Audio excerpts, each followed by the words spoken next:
Welcome everyone to the Sacred Hockey Mask. I am Peter, and joining me as always, This is Lady Shasha coming to you straight from sunny Orlando, Florida. this is a horror movie podcast. We get together, we've watched a horror movie, we talk about it. It's pretty much that simple. And coming up on today's episode is a biggie from the last couple of months, which obviously we had to get to, and that is A Quiet Place Part 2. Which was meant to come out in like April last year, and it was like one of the first things that got delayed in the pandemic. It finally came out, obviously, a few months ago, and is just now. I mean, it technically went straight to streaming as well, but now the official VOD release and the Blu-ray and the 4K Blu-ray and all that are coming out. So. Good a time as any to dive into this, which I suppose is the first thing I should probably ask you is just generally, I mean, how did you feel about the first one? I was not a huge fan. I just thought it was all right. I Oh, actually interesting. did a review where it was a double feature review. I did A Quiet Place and Bird Box, and I think I enjoyed Bird Box just a little bit more than A Quiet Place. I don't know if I can get on board with that, but no, that's interesting. I liked the first one quite a bit. I thought it was pretty well directed. I did have some qualms with a couple things, particularly the ending. I thought was a bit weird and out of tone for the rest of the movie, but I mostly had a good time. I was impressed with Krasinski's direction, if nothing else. So. But I did review that with Tim, so if anyone wants to hear my more in-depth thoughts from the time, you can go back and check that episode of Screams After Midnight. But we're going to dive into the second movie, and we're going to start spoiler-free, as we always do. Of course, there may be spoilers for the first one, even in the spoiler-free section for this one. That just kind of Hmm. has to go without saying, but I've said it, so it's not without saying, so uh, just... Yes, we've covered our bases. So... And we even start with a softball game, so this is on point. Hmm. This is on point. I'm on topic. I So actually wrote in my notes that there's nothing wrong with the first one or the second one. I mean, both of them are technically very well-made monster movies. It's just something about me that it doesn't catch me because I can't point to something and say, "Oh, this was bad, that was bad." It's really a very competently made, great-looking film, but there's just something about it that I find boring, and I think that's a me issue, not the filmmaker's issue. well, we'll get into that a little bit then, shall we? Hmm. So I mean, I suppose you just kind of spoiled what you thought of this one, which is what would be my next question. How did you generally feel about this one? Yeah, I think this one had a couple more, I'll call them action sequences that I liked better than the first, and I think it raised the stakes a bit. I don't know if this is kind of weird. I think I prefer the first one in the sense that the first one, because it was such a unique idea, it felt very inventive, and not that this one's not inventive in other ways, because it does have its moments of inventiveness, but this is very much a sequel in the sense that it's another slice of life in this world that they created with the first one, and you have more scenarios that are playing with the idea of sound and all that. But the first one, one of the things that I liked the most about the first one was the idea of the mechanics, is that you have this family who have been better equipped to survive because their daughter was deaf, so they all know sign language, so that gives them this natural skill that is now Mhm. so useful. And but then of course the daughter herself's at a disadvantage because she can't hear if there's danger. She can't hear if someone else, even if just something as simple as someone else has made a noise that puts them all in danger, she won't necessarily know that. That's why they had all the lights in the first one, to give her some sort of a warning sign. Mhm. um, and I think this one was a nice natural follow up to the first one. It kind of made sense. A lot of the things it did, not everything that it added, I think, feels as up to quality as the first. I kind of feel in a very similar place overall though, where I can't fault it at a technical level because I think Krasinski's Mhm. direction, the way he uses sound, whether when it goes to the daughter's perspective and it just goes silent, and you just Mhm. have to all of my favorite parts of this movie, and I don't remember it well enough to say it for sure, but I'm pretty sure as well for the first one. All of my favorite parts are when the sound is completely gone and there's just things happening in complete silence. That's when it Mhm. works. Uh, but this is not a bad sequel. I think if you like the first one, you'll probably like the second one. I don't think there's anything in this one that would upset you if you enjoyed the first one. I think that's the probably the most factual statement I can make about the quality of Quiet Place 2. And I think I have to give him credit for, because it's not always the case that directors are in charge of making their own trailers. A lot of times that goes to a completely different company to make the trailer. Mm. But whoever made the trailer, they did a good job of not spoiling the whole movie, because horror movie trailers are notorious for Notorious. this. Yes, that's And the word. most of what you see in the trailer is within the first 10 minutes of the movie. So I really appreciate that. To the point where I genuinely thought we were going to switch to a completely new main character. Hmm. And it didn't quite do that, but it kind of half did it. It kind of half did it. But I actually almost thought we were going to leave the family behind for the most part and follow Cillian Murphy's character, who's here the new I character introduced in this. I did too. I really thought that was the Yeah. direction they were going in, kind of like the way the Purge movies are set up, where the sequels follow different people dealing with the same Purge night. I thought that this would do that too, different groups of people dealing with having to battle the same monsters. And it kind of half does it. He's obviously a very prominent figure in the movie. Um, Hmm. but we'll get into the specifics and spoilers. Obviously, I will say there's some another good 3 or 4 really great set pieces where it uses the sound and it uses like the monsters. Obviously, any complaints I had in the first one about the monsters looking just generic still stands because they're the same. I mean, that's not a fault of the sequel. That's what they were. Hmm. So that's what they are still. Um, this kind of tries to deal with, okay, what's the larger world like in this? And I can't really talk about it too much because I mean it is really spoilery to even hint at some of the things that it brings up. I will say this though. It does mention at one point. I don't know if we knew this in the first one, but about how the monsters can't swim, and it occurred to me, and maybe I questioned this in the first one, but I'm like, wait, is the other half of the planet all okay then? Is it like unless they landed in like multiple continents, like is it only the Americas that are screwed? This this is the second alien film where aliens whose weakness is water come to a planet that's mostly water. It's what was it? M. Night Shyamalan. Science. Oh God, what was?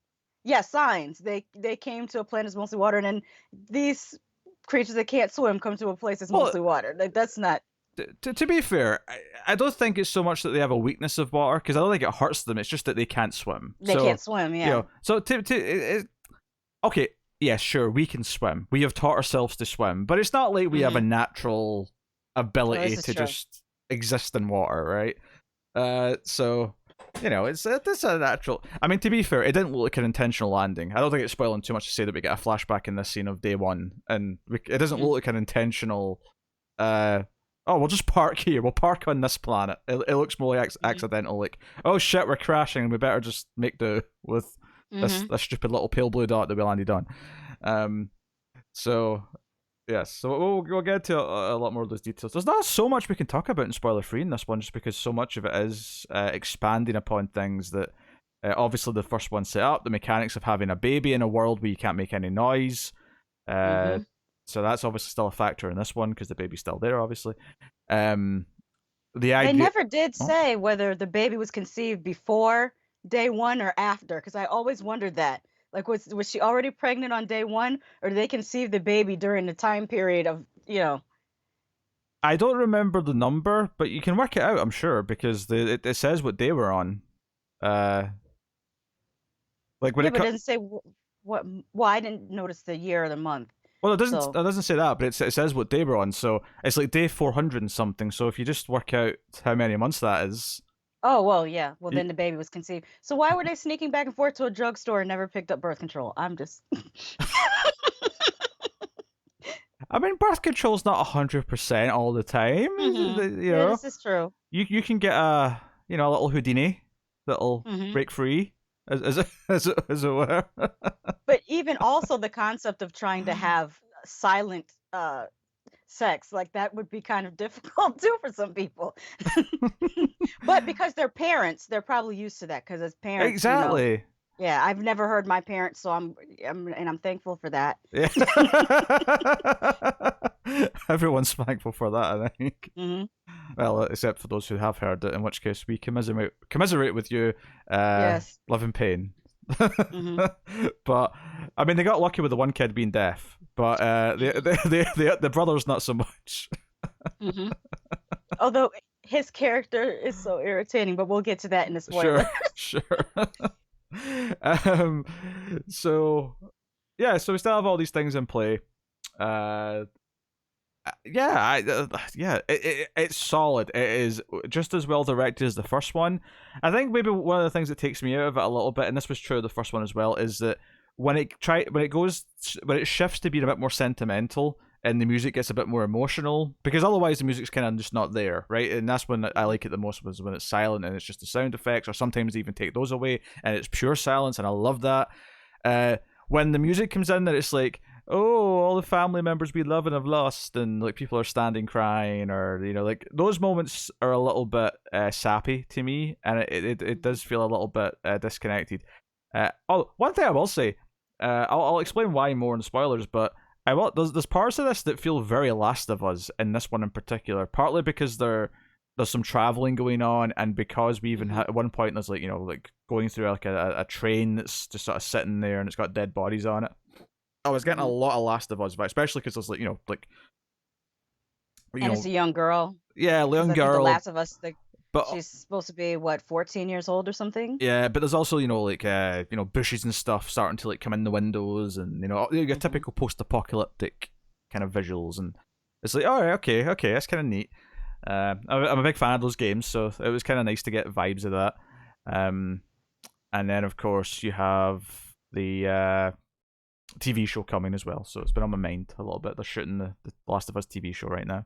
Well, without further ado, then I think we'll get into the spoilers. We'll get into the spoilers for A Quiet Place Part 2. You have been warned. Obviously, we'll start at the start, as usually a good place. But the opening section of the film is it's a flashback to day one, and I think my favorite thing about this is because one of the things that was so distinct about that first movie was the opening being very quiet as they were getting into the pharmacy and try to get some supplies and whatnot. I like that this started very quiet and sort of made you think that it was maybe like, or at least it was emulating like what it's normally like in this movie when they're trying to be quiet. And you've got the guy who's working at the store just staring at the news. But eventually, once after there's been a couple of words exchanged, and John Krasinski leaves the store and he's walking towards something, you start to hear noise, and you realize that, oh no, it's not happened yet, because there's a baseball game or a softball game going on that these kids at, and they're all there, and there's lots of noise. It's a crowd, so it's like right away it plays with this idea of expectation. You expect quiet because that's what the first movie trained you for, and then it introduces a crowd of people cheering, and all the other things that go along with that. So I like that little playing with the expectations with the soundtrack and the setting and what was going on. And obviously eventually there's like a ship falling out of the sky and they all run and whatever. But it sets up Cillian Murphy, who's in the stands and is clearly a friend of the parents, and it notably sets up like he learns how to say dive in sign language, which does come up later, which I wasn't expecting, so that was a nice setup. But I didn't recognize him for the first 10 minutes. I didn't recognize him until when they met him again in the future, and I kept looking at his eyes going, I recognize him. And then it hit me, oh my God, that's Cillian Murphy. His American accent was so good. I really did not recognize him. I think he's gotten better at it over time. Because I think if you go back to some of his earlier American accent roles, you probably can hear him falter a little bit. Because if you don't know, if anyone doesn't know, he's Irish. But... yeah, he has almost the most Irish name. You can't get more Irish than Cillian Murphy. I'm trying to think of a more Irish name, but it's a beautiful name. No, I like his name. Oh, Patrick. Oh yes, Patrick Fitzpatrick. There you go. That's well, I don't know. Patrick McLeprechaun. There you go. That's the most Irish name I could think of. I kid. So. Yeah, so obviously we come and we basically pick up where the first movie left off. It's like right after the monster's been killed, and my memory of the first movie was a little bit faulty at first, but it all came back to me as they were playing these things out, and it's basically just them getting ready to go. The daughter grabs an amplifier so she can do her trick with the hearing aid for the feedback, so they can like take out more monsters if they need to. So they've got like a key weapon, they've got a key tool in their arsenal now. It's not perfect, and there's still a lot very risky to try it, but they have something now to fight back if they need to. So they go off wandering, and they've got the baby box that's all padded and soundproofed, but with a little oxygen tank, and They go on their way. It's not that long though before anarchy, because when they get to the sort of the edge of town, up north where it was one of the places they were trying to go, which is where Kelly Murphy ends up being. He's booby trapped the place, so they end up setting off a noise trap. They go running because of the noise, and the son lands in a bear trap and is injured for the rest of the movie. And he's trying to hold back his scream. Emily Blunt's like got her hand over his mouth as he's trying to not scream. So it's really playing with this. Okay, you'd have to scream. You'd be in immense pain. And it does that thing where it's almost like a comedy where it takes him a second to realize what's just happened to his foot, and he turns around and looks at it, and then he's like, "Oh!" And like Emily Blunt just dives and grabs his mouth. That's when this movie, and the first one as well, that's when they really work, because it's like really playing with that idea of when we'd have to really hold back. It's one thing to be quiet most of the time. It's easy to do it most of the time, but it's those instances where it's impossible, where you have to let out a sound. That's where it gets fun and interesting. But he actually's got like a furnace that he, like Cillian Murphy that is. So he quickly rescues them. He's got like a furnace that he hides in. And there's like a towel that he uses so that the lever doesn't slam shut, but also so they can open it again from the inside. And he's got like a little timer to make sure they don't like suffocate inside the furnace. But his area seems fairly safe, relatively. They've got like a hiding spot they can go to that's away from people. They can whisper fairly safely. But it becomes this moral choice where the daughter wants to keep looking and finding people, and when they hear a radio broadcasting a song, she wants to go and find it. She wants to go and find this, and she's like tracked it down to this island where this one radio station is the one that's broadcasting this song, and she wants to go and try and find them. And she decides to sneak out against her brother's wishes because that's the only one she tells. And this becomes this debate between Emily Blunt and Cillian Murphy, where Cillian Murphy doesn't want them to stay. He says there's not enough stuff here. There's no world left to save. You've not seen what people have turned into, which kind of implies we're going to be getting some of that post-apocalyptic kind of, savage cannibals or whatever they've turned into at some point. And it kind of becomes this thing where it's like, okay, are you as good a man as John Krasinski? And he doesn't think he is, but ultimately she begs him to go and look for her daughter once they realize she's gone. If she's out there on her own, she's taken her amplifier, she's got a little hearing aid, she even took the shotgun with her, but she's on her own and she can't hear things. And my favorite moment of the whole movie might be when she's searching this train, because she's following the train tracks and she finds this derelict train and it's quiet and she's searching through it and there's dead bodies. There's a corpse falls over at one point. There's a moment, and you know it's coming. This is the beautiful thing, is it's coming, because she falls back and the shot's looking at her face, and her face is covering the aisle going down the train. And you know that when she moves her head out of the way, there's going to be something there. But you're supposed to. You're supposed to know it's going to be there. That's what makes it suspenseful. And because it's also at this point where the sound cuts out completely. So when her head goes back and you just see the monster standing there, and she doesn't react to it at first because she's not noticed it yet. That's the moments when this movie's firing on all cylinders. These are the moments where it works. And this is where I would have rewritten it. I totally agree with you on this scene. But what I would have done, I feel like John Krasinski didn't go far enough. I would have had her brother eaten when he got caught in the bear trap.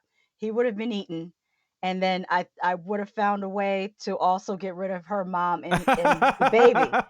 Then that gives her like more of a push to go find the radio signal, because then it's like, I've lost everything, I have nothing else to lose, I'm gonna go find a radio signal. And then Cillian Murphy's character Emmett is acting like, well, I don't care, you go ahead, I'm not going to follow you. But then he has a change of heart, and you still have the same exact scene in the train, but now there's more of a reason for why he went and ended up helping her at the very last moment. Because that scene and the scene at the docks, like, that's when I really enjoyed this movie. What's funny is that makes it even more Last of Us, because at that point she's completely on her own, and it's this kind of new father figure who doesn't really want to be her father figure, but kind of, because he does have some good in him, he accepts that he's going to protect her and take her on this journey. Those parallels are totally there. I get why they didn't do that, because ultimately what her goal is at the end of the film does actually tie into the fact that her family's still there to be saved. So I get the reasons for it. But Because part of me was thinking that they weren't going to necessarily die, but I thought that, oh, maybe we're just going to leave Emily Blunt and the baby and the brother on their Mm-hmm. own. I wasn't necessarily expecting them to even have a subplot, and like, maybe we'll see them again at the end just to know that they're okay. But I Mm-hmm. really thought this is where it was going to turn to just, no, this is Cillian Murphy and the Deaf Girl, and that this is their movie, and this is them on their journey. And I think where I oddly felt a little disappointed in where the movie went is that the journey felt relatively quick and easy. Like Yes. they get to the docks like really easy, and then they introduce the idea that there's evil humans who actually trap them in a sound trap. And I actually love this. This is something that maybe even I think I speculated about this in the first one. This idea that if you're in a post-apocalyptic world where no one can make sound or monsters will come and eat everyone, that if you have your typical post-apocalyptic standoff where, you know, people are going through a derelict city, or in this case docks, and evil people jump out, they have to have their standoff, they have to have their fight, their conflict in silence. And that's kind of interesting. And then you can maybe make a noise to like draw the monsters to your advantage, and that's kind of what plays out here. Mm-hmm. And I like those elements. I have to say though, the actual people in the scene, I don't know if they're cannibals. They're definitely rapey. They're definitely implying that they want to rape the daughter. But they feel like they're out of like a really goofy, cheesy B movie to me. Like they've got like the way they've got the ripped like dungarees, and the one guy's got the big beard, and they look like they're a Deliverance or something like that. I almost wish they went like 1980s post-apocalyptic with it. Like make them have mohawks and like make them look like the guys from the Road Warrior. Go all the way with it. I mean, I don't know if I'd want that because this movie, because Quiet Place, to its credit, it's never felt like cheesy. It's never felt B movie, which I think is why when the music gets too sentimental, I feel like it feels out of place. But I'm just like, I don't know, like I feel like they went too much with the caricature of these characters who are especially since we never really get to know them, because obviously when Cillian Murphy realizes what they're going to do to the daughter, he's like, okay, I'm going to like set up, because they've basically, this little girl's put like a noose around him that's like connected to a bunch of cowbells and other noisy things, and he just makes a lot of noise, and he sort of indicates to her to dive. This is where the diving thing comes back, and it's like, okay, I was expecting them to bond more and for him to have more of an arc where he would sort of truly learn to like care again, because when we meet him, he's lost his wife, he's lost his children, he has nothing to live for, he has the attitude of we're all screwed, there's nothing to fight for. You really expect that his whole thing is going to be that, you know, and it's kind of there to an extent, but I was expecting more that she was going to bring it out of him through the journey. But because the journey is actually kind of just short, yeah, and part of that's because it is a short movie, but also because there's a whole subplot of Emily Blunt going to get another oxygen tank for the baby and getting medicine for her son who was in the bear trap, and she's like going out to the pharmacy that we saw in the first movie. Meanwhile, the son basically causes every problem that they have in that side plot because he makes a lot of noise, and then a monster comes and it results in her having to blow up one of the oxygen tanks to like distract the monster, and then she gets her leg stabbed by the monster, and then they're in the furnace and they're trying to like stay away from it. Like all of this happens because that stupid boy had to go exploring whilst he was hurt and looking after the baby, which because I'm glad it didn't do this. I want to make this clear. I'm glad it did not do this. But I really thought that he was going to find something that told us that Cillian Murphy was not to be trusted. I thought he was going to find something sinister. I did too. I thought that's what they were setting up, but Yeah, that didn't happen. I'm glad it didn't. I'm glad that he's, because it'd be so easy to just make him like this villainous character. I kind of like that he's just lost all hope, and he's like, no, I'm going to be there and, you know, fight for this kid because she needs my help, kind of thing. Like I definitely like that idea. I think they could have done more with it and had it be more of like a proper arc.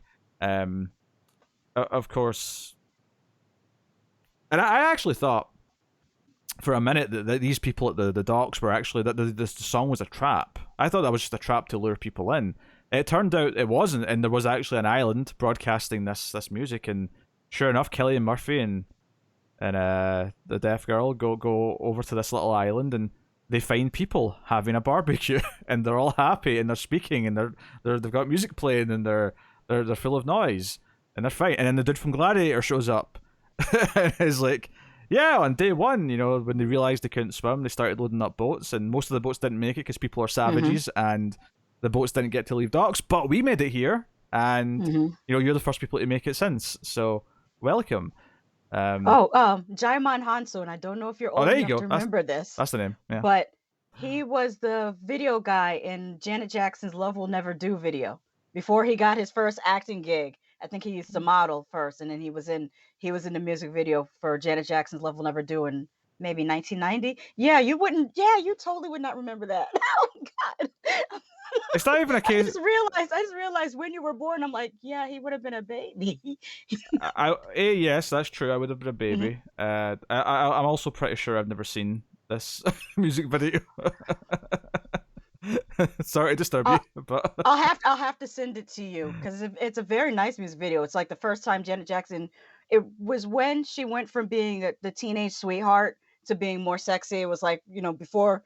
I mean, you probably experienced that with Britney Spears, watching Britney Spears go from being a teen to doing her sexy music video. This was Janet because we grew up seeing Janet as a child star, and then this was like the first video that she had on this bustier, and she's looking all grown and sexy because she was like maybe 20, maybe 19 or 20 when mm, she did it. Mm. um, yeah, no, I know him from Gladiator, and I suppose and Guardians of the Galaxy as well. He's in that. He's the one who goes Yes, who. yes. Who? Yeah, that's him. Yes, Mhm. he's been some. He's one of those actors who pops up in a lot of small roles, like Mhm. here or there. But he does, and he unfortunately does not survive in this. He's like, I Mhm. felt really bad for this town because obviously the big thing that happens is after like a day of like peace, and we know the daughter's planning something, we just don't know what yet. But Kelly Murphy notices the boat that was attacked at the docks by the monster has like just like Floated over. it's floated over. It's like, oh shit, there might be one here. Now, don't get me wrong, it's just one. So if they kill it, this island will go back Mhm. to being safe, right? So this will be safe again if they can kill this one monster. And luckily, our little girl here is the expert at killing these Mhm. bloody things. Uh, Before the monster came out, I wasn't sure whether it was going to be the a survivor, one of those like savage survivors that was trying to victimize them. So there was like that moment of, okay, is it going to be one of them or is it going to be the creature? Either way, it's a bad thing. But yeah. Now, so the monster attacks. It does kill a couple of people. It eventually kills, the character we're talking about. But they race to the radio station that's broadcasting the song, and effectively, what our plan is to broadcast the feedback. The idea being that anyone with a radio can pick up this feedback, and at least in a vicinity, and use it to their advantage. Which, of course, happens to save Emily Blunt and her brother, because they're sitting there because he's got the headphones on. He hears the feedback and he lets it rip. Um, and it's actually both kids who kill the monsters that are chasing them down at the end of the movie, because she comes out and stabs the one that's in the radio station with just like a pole that's fallen off or something, maybe part of an antenna. And the brother picks up a handgun and shoots the one that's there. And there's some good beats there, though. I really like the moment when she's getting into the sound booth and they're being really quiet because the thing's in the building, and because it's a building and there's no natural sound, and it's like they have to be super, because any little squeak they make is going to be picked up. Um, I really enjoyed where she doesn't know the monster sneaking up behind her, but he does because he can see it, right? And she's not heard it, so he actually like jumps in, sort of in its way, and like shuts the door behind her. And it's like this. I generally feel like he was about to sacrifice himself for her, and I'm kind of Mhm. glad that she ended up saving him, because it would have felt really samey to the first one, because that's what John Krasinski kind of did in the last one. He Mhm. sacrificed himself for her. So I appreciate it didn't do the exact same thing again. Um, and the movie, I don't mind the movie ending abruptly, because it basically just ends as soon as that it sort of focuses on that signals being broadcast everywhere. I'm like, okay, I don't mind the ending there. That's fine. Because we don't have to see them go back and get Emily Blunt and her brother. Like now, it's presumably fairly safe to go do so. Um, I I'm think it's setting up for a sequel. it could be. Do you think that'd be the plot of a third one? Is just going to get them back? I feel like that'd be kind Yeah, of dull.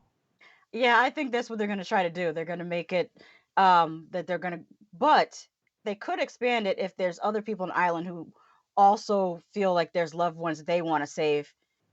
I do think if they do make a sequel, they need to expand it beyond this family. This family is not. I mean, the daughter is the most interesting character in the family. Is that Yes. daughter, and I really enjoy her character. It's because well, Hmm. her literal handicap Hmm. is such a unique problem in this context. In the context Hmm. of these creatures, it's such a unique thing. And it mechanically lends itself to the scenes being scarier, to the scenes working Hmm. better. So, like, she absolutely should be the main character. Like always, like she should be the star of the Hmm. third one, whatever it may be. But if there is a third one, which I mean, I Hmm. assume there probably will be. I Hmm. imagine. I mean, it's probably hard to gauge how well it did because of the weird split release, and it was still the Yeah. pandemic and all the other reasons. So I don't know how they're judging it, um, but there's some nice tense moments when they're sneaking around the radio station. There's that really good section on the train. Um, there's some great set piece moments. I did kind of feel myself though, like when it got to like the point where I was like, oh, there's only like 10, 15 minutes left, and they're already on the island. I'm like, okay, there's probably going to be like another thing on the island, and there was, and that led to the radio station, and that stuff was really entertaining. But part of me at that point thought, there's only 10 minutes left. I felt like there was going to be more story to like get into here. I don't know. Hmm. It felt like it was a really nice slice of the next part of this world, but without feeling like a super satisfying complete story on its own. Does that make sense? I don't know. Yeah, it feels like it's at a midpoint. That's why I thought, oh, there are. My thought process is they must be setting up for a sequel because this is not the end of the story. This it can't just end like this. It doesn't feel like the ending. It feels like it just stopped, but it didn't end. Yeah, I think it kind of works in a weird way because like sending out the signal gives everyone this way to fight back. So if you ended it here, at least okay, there's this kind of they've gotten the secret out to more people, and therefore more people might be able to fight, and that's cool, I guess. Um, it's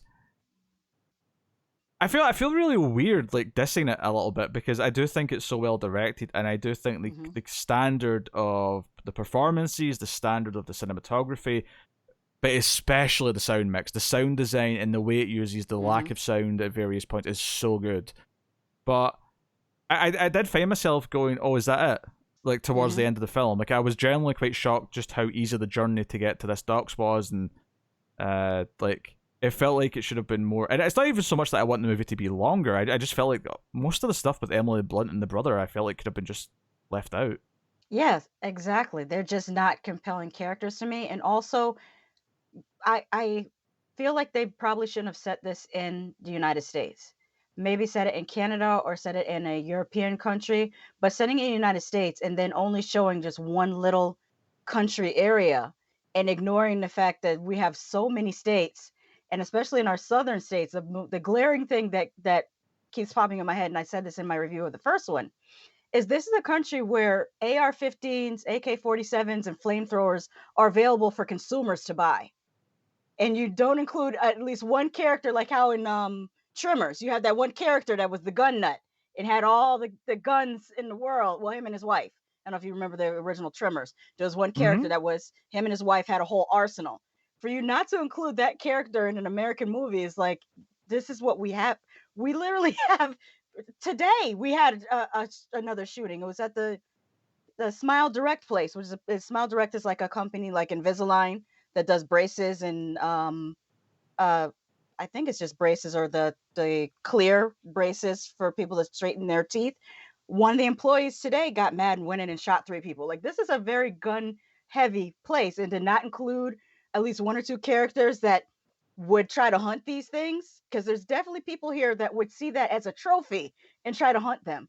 Between those people and the gangs, which are have a lot of guns, you'd have to have some characters that are going to like say, "Oh, we're going out and hunting these things," and they didn't include those characters at all. I think I dis- Even if they get killed, you still got to include them. I think I disagree. Uh, Purely because they show that guns are fairly ineffective because their armor stops the bullets. So we see that with the policeman right at the start of this one. If you know, especially his shotgun does nothing because the head's not open. That's what the feedback Hmm. does.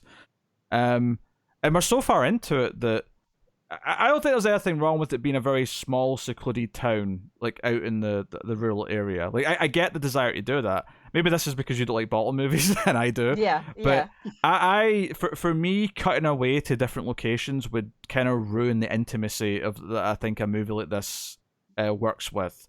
I think these characters don't know the state of the rest of the country. They can only assume or predict Hmm. or make a reasonable guess, and therefore putting us in the same position puts us in the same uncertainty that they are.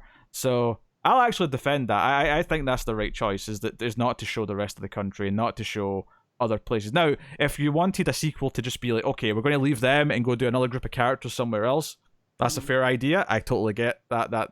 Obviously they didn't do that. They chose to continue with these characters, and I think because of the daughter, because of her special, because it'd feel really cheap to go to a new set of characters and give us another deaf character. That would be very, you know. I mean, maybe we could have a blind character instead and see how that works. Where there's someone who almost operates in the same way that the monster does in a way, because they're just using sound Hmm. for themselves, but they can't use sound. If anything, it just makes them even more vulnerable because they can't use the one thing they're supposed to rely on. So maybe that's something to explore. But I like. I mean, you could have done more, I suppose, in the day one flashback by showing a bunch of people who are gun nuts. I mean, I'm not against not having a character because Tremors is a really fun like character action horror comedy Hmm. sci-fi monster movie, right? It's got characters who are very tropey and intentionally so, not in like a bad writing way, but just in a way that they want these characters to be kind of fun and pulpy. You've got someone who's more of a cowboy, you've got the gun nut couple, you've got your nerdy guy, you've got your scientist lady who's in town. You know, it's very classic B movie, and I think this, for better or worse, you may not like this, but this is going for more a family who are more grounded and feel like an Hmm. actual set of characters. And I think if you had this exact set of characters, but you had the one wacky character who loved guns and was like, "Yeehaw! I want to shoot them with my big bazooka," I think It that would would feel make out of it place. it would make it more comedic. Yeah, and I Also, this now that I think of it, this gives it more of an international appeal. I was thinking of it from a more like American centric standard, but there's so many countries in the world watching this movie, and it's gonna be more relatable than if we do like the whole American gun nut thing, because most countries don't have the same issue with guns that we have here. Plus, you have the implication that all the gun nuts died quite quickly because they thought they could take care of it and couldn't, and that Hmm. that just makes them more threatening. So you've got that Yeah. element playing that there too. It's like, and it makes our characters more vulnerable. The one, okay, they have like one shotgun they maybe had for protection on the farm or something, or shooting foxes or whatever farmers do, Hmm. um, and if that's all they've got, it's kind of that Hmm. thing where I often say that like sometimes a horror movie is as simple as putting a character who's not trained for something in a situation that otherwise, like in another movie, it might be an action movie because you've got Arnold like with a Hmm. machine gun at the center of it, and that's kind of what makes Predator so great. Is because Oh yeah. Predator becomes a horror movie anyway because the villain's so just that good Hmm. that it doesn't matter. But if you put a regular person in a situation where they're being hunted by a human, all of a sudden it becomes a horror movie because they are not trained, they don't know how to fight back, they're scared. It's about running, it's about all these things. Um, so the idea that you take a normal-ish family who are not Marines, who are not trained in these things, and have had to learn their own skills, they've had to like come up with their own techniques in this world they've been thrust into, I think is part of the charm of a premise like this. It's certainly what they've went with in the movie anyway. Hmm. Uh, where it falls for me a little bit is where it gets a little bit too sentimental with the music, and I think it assumes we care a lot about some of these characters more than perhaps it's Yes. earned. Um, Yeah. so I yeah. don't care about this family at all, save for the daughter. I mean, I get that they want to put across that this mother is trying very desperately to save her children, but I don't know why it just doesn't connect. I don't understand why. It's a little bit of a shortcut. I think the first movie, it really focuses on John Krasinski's connection with his daughter, right? That Mhm. bond was the big thing, and that's why his death was fairly effective. And she obviously the daughter, because she's now sort of like her main helper, her main guardian who was teaching her things is gone. So now she's on her own. She's coming of age. She's wanting to do more herself, and they even say it in the movie a couple of times that she's her father's daughter, where she's the one who's the brave one who wants to help people, Hmm. who wants to solve things, blah blah blah blah. Like so she naturally is the one that we kind of latch onto more. Whereas Emily Blunt, like, is a really fun plot device as a character in this because, in the first one at least, because the whole idea she's pregnant, this baby represents this impending like problem that they're going to have to deal with. Because how do you have a baby in a world like this? Hmm. And her having to give birth herself, all that, like that led to a lot of big sequences in the first one.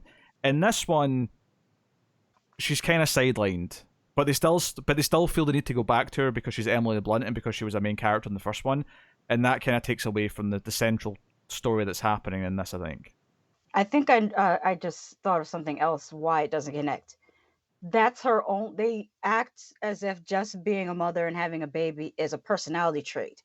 It's not. We know Yes. nothing else about her. We don't know, even when it goes back in time to day one, we don't know whether, she was a working mother, was she a stay-at-home mother? We don't know whether we know nothing about her except for she has kids. That's it. And I'm like, I you mean, have to give her some characteristics in my personality.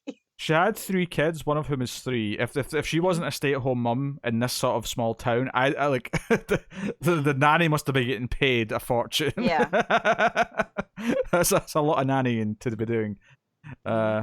Well, maybe the daughter is old enough now to babysit a little bit. I don't know. Hmm. But yeah, a lot of kids. Yeah. The Yeah. baby makes 4, although they'll have 4 at the one time, obviously, because that one got, Hmm. because the little shit was stupid enough to set off his toy plane. Okay. That's what they call thinning of the herd or winning the Darwin Award. That other son almost won the Darwin Award too. It's like, Yeah, I'm gonna go explore and knock things over. Yeah. And leave yeah. the baby by itself. He left the baby alone to do that. I know. He's supposed to be watching the baby. Yeah, the men in this. Well, I can't say the men in this one because John Krasinski was pretty smart. But Yeah. as far as the generation goes, all the Mhm. male siblings are all idiots, and Mhm. clearly the daughter's the one with the intelligence and knows what she's doing. Mhm. So fair play to you, young lady. You know what you're doing. Mhm. But yeah, I mean, I think those fundamental things. I think anything other than maybe the sort of the evil humans that are a bit, I don't know, cheesy for my taste, and at least in the context of this movie, they're a bit cheesy. Other than that, anything I'd complain about in this is just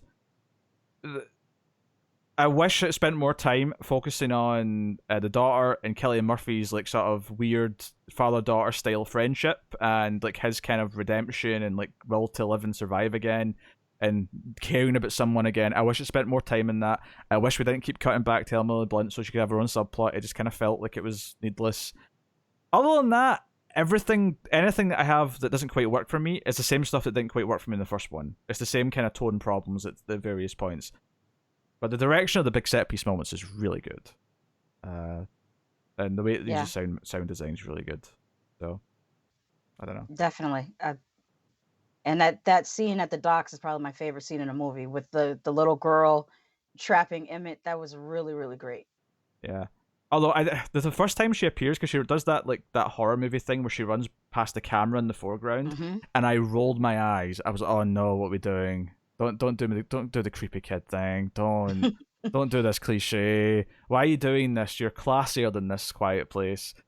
Luckily it didn't lean too heavily into it. It was very quick Mhm. and that was over, but still I was like, you were going places that I didn't like. Uh all right. Let's rate it. What would you want to rate Quiet Place 2? Okay. Are we doing this out of 10 or out of 5? I can't remember. Out of 10, but Out of 10. you Okay. can do 0.5s if you want to go between two numbers. I feel like this is the next week I'm gonna do 6. I'm doing 6. I'm not doing 6.5. I'm doing 6. Doing 6, straight Because 6. because if he really wanted to commit to it, he should have killed off the son, killed off the mother. Maybe I don't know whether you want to keep the baby or not, because that's Do you really want to have her saddled with a baby though for the whole no. journey? I think the son should have got killed off when he left the baby alone, and then because they had the baby there and they showed that the baby's oxygen was getting low. Mm-hmm.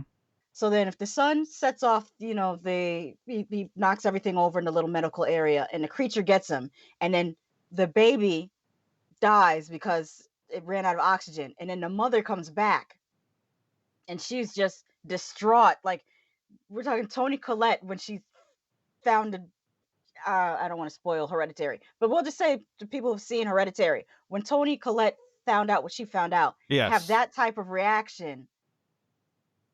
Oh yeah, that would have made I, this movie a whole nother level.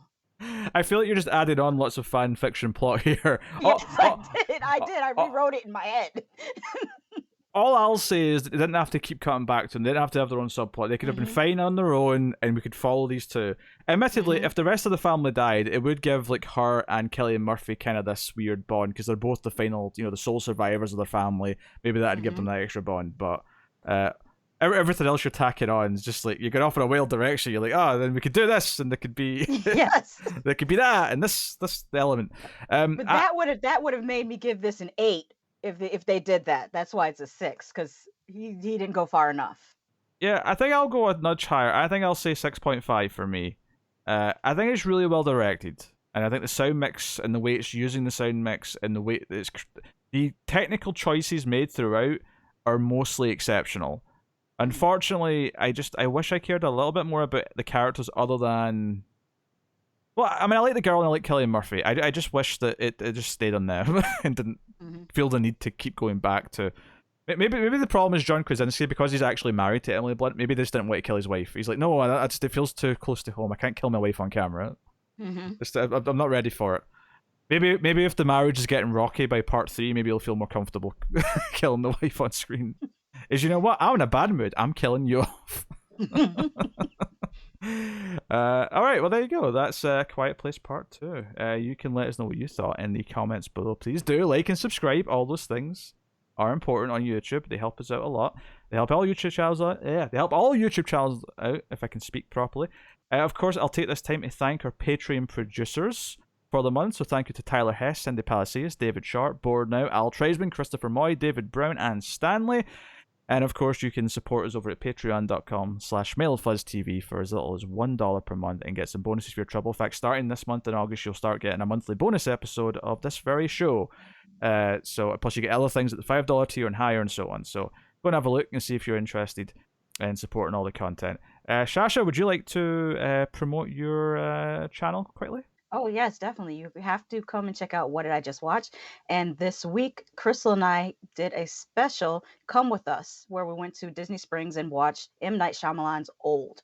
And we would be doing there's going to be a 2-part video. The first part of the video is a theater review about the theater and our experience at Disney Springs. And then the second part of the video will be our actual review of Old. And it had no effect on you, seemingly. The movie? Yeah. Well, the beach. I mean, the joke was you don't look any older. That was thank you. Actually, I feel like I look younger than I looked last week. So. But there you go. That's the show. So thank you once again for joining us.